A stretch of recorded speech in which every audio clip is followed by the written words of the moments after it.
बच्चों, कैसे हैं आप सब? आशा करती हूँ आप सब अच्छे होंगे, स्वस्थ होंगे। स्वागत है आपका इस कक्षा में। आइए आज हम पढ़ते हैं हिंदी का पाठ 9, टिप टिपा। ये एक हास्य कथा है। ये उत्तर प्रदेश की एक हास्य लोक कथा है। कहते हैं कि जब व्यक्ति को डर लगता है तो उसकी जो है बुद्धि क्षीण हो जाती है ना? जब डर लगता है ना, डर के आगे जो है बड़े से बड़ा शेर भी जो है घबराने लगता है वो। तो ये कहानी एक हास्य कथा है, टिप टिफा। उसके ऊपर ये कहानी बनाई गई है। तो आइए देखते हैं। तो एक बच्चा होता है, वो अपनी जो है दादी से कहानी सुनाने के लिए कहता है। तो उसकी दादी उसको एक हास्य कहानी सुनाती है। दादा दादी या नाना नानी से सुनी कहानियां बच्चों को लंबे समय तक याद रहती हैं। इनके माध्यम से उनमें कल्पना शक्ति का विकास होता है। टिप टिपा उत्तर प्रदेश की हास्य प्रधान लोक कथा है जो बताती है कि डर, बुद्धि और बल दोनों को नष्ट कर देता है। ये किस तरह से बाघ जैसे बलवान पशु को भी भीगी बिल्ली बनने पर मजबूर कर देता है। एक गांव की छोटी सी कुटिया में एक बूढ़ी मां रहती थी। उसके पास कहानियों का पिटारा था। है ना, आपने सुना होगा ना कि दादी नानियां कहानियां सुनाती है, बच्चे बड़े शौक से कहानी सुनते हैं उनके पास जाके। तो उसका एक पोता था। पोता रोज रात में सोने से पहले दादी से कहानी सुनता। दादी रोज उसे तरह तरह की कहानियां सुनाती। बूढ़ी माँ की कुटिया छोटी तो थी ही, उसकी छत भी कमजोर थी। उसमें कई छोटे छोटे छेद थे।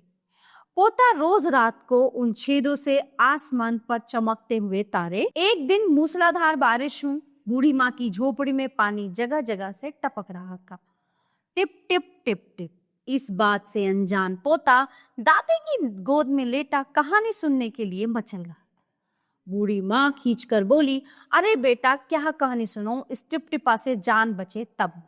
है ना, जब वो बारिश की वजह से छत टपकती है तो टप टप की आवाज होती है ना। तो बूढ़ी माँ परेशान थी क्योंकि उसकी झोपड़ी में जो है पानी टपक रहा था। और वो वैसे ही परेशान थी। बच्चा उससे कहानी सुनने के लिए कह रहा था तो वो कह रही थी कि इस टिप टिपा से जान बचे तब ना। वो बात कर रही थी कि जो पानी टपक रहा था उसके बारे में। पोता उठकर बैठ गया। उसने पूछा, दादी ये टिप टिपा कौन है? टिप टिपा क्या शेर, बाघ, हाथी से भी बड़ा ताकतवर होता है? दादी छत से टपकते हुए पानी की तरफ देखकर बोली, हाँ बेटा, टिप टिपा न शेर से डरता है न बाघ से। कोई किसी से डरे न डरे, पर टिप टिपा से जरूर डरे। क्योंकि जब पानी टिप टिप होता है तो दिक्कत होती है ना, घर में पानी टपकने लगता है। संयोग से मुसीबत का मारा एक बाघ बारिश से बचने के लिए झोपड़ी के पीछे बैठा था।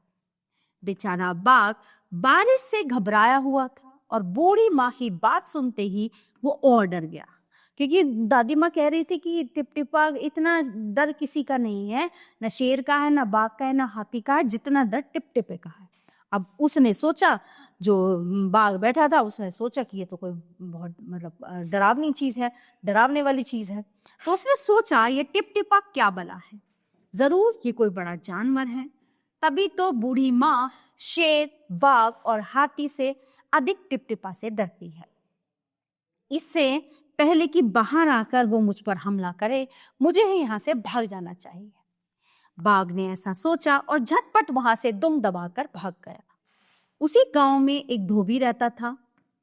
सुबह उसका गधा कहीं भाग गया। धोबी उसे ढूंढता हुआ सारा दिन बारिश में भीगता रहा, लेकिन गधा कहीं नहीं मिला। उसका गधा उसको नहीं मिल पाया। धोबी की पत्नी बोली, जाकर गांव के पंडित जी से क्यों नहीं पूछते, वे बड़े ज्ञानी हैं। आगे पीछे सबके हाल की उन्हें खबर रहती है, वे अवश्य ही बता देंगे कि हमारा गधा कहाँ है। पत्नी की बात सुनकर धोबी अपना मोटा लठ उठाकर पंडित जी के घर की तरफ चल पड़ा। उसने देखा कि पंडित जी के घर में बारिश का पानी भरा है। पंडित जी एक बर्तन से उस पानी को उलीच उलीच कर फेंक रहे थे, यानी कि एक बर्तन से अंदर का पानी निकालकर बाहर डाल रहे थे। धोबी ने झिझकते हुए पूछा, महाराज मेरा गधा सुबह से नहीं मिल रहा है, जरा पोथी बाज कर बताइए तो वो कहाँ है। सुबह से जो है पंडित जी भी परेशान हो गए थे अपने घर का पानी निकालते निकालते। तो सुबह से पानी उलीचते उलीचते पंडित जी थक गए थे, कमर तो मानो टूट ही चुकी थी। धोबी की बात सुनी तो उन्हें और गुस्सा आ गया। वो खींचकर बोले, मेरी पोथी में तेरे गधे का पता ठिकाना लिखा है क्या? वो धोबी था भी मूर्ख। गधे का पता पंडित जी कैसे बता देंगे? तो उन्हें गुस्सा आ गया। उन्होंने कहा कि मेरी पोथी में तेरे गधे का पता ठिकाना लिखा है क्या? जो आ गया पूछने, अरे जाकर ढूंढ उसे किसी जंगल या तालाब में। धोबी वहां से चल दिया। चलते चलते वो एक तालाब के पास पहुंचा।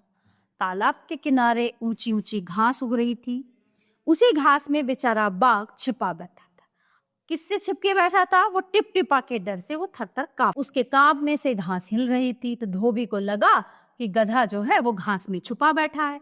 अब उसने आव देखा न ताव, बाघ पर मोटा लठ बरसाने लगा। वो अपना गधा समझ के उसको मारने लगा। ठीक है, बेचारा बाघ इस अचानक हमले से एकदम घबरा गया। डर के मारे बाघ का गला ही बैठ गया। उसकी अक्ल भी काम नहीं कर रही थी। उसने सोचा, लगता है यही टिप टिपा है, आखिर इसने मुझे ढूंढ ही ली। अब अपनी जान बचानी है तो ये जो कहे चुपचाप करते जाओ। धोबी ने बिना देखे घास में छिपे बाघ का कान पकड़ा और उसे घसीटता हुआ चल पड़ा। और चलते चलते वो बड़बड़ाता रहा, आज तूने बहुत परेशान किया है, मार मार कर मैं तेरा कचूमर निकाल दूंगा।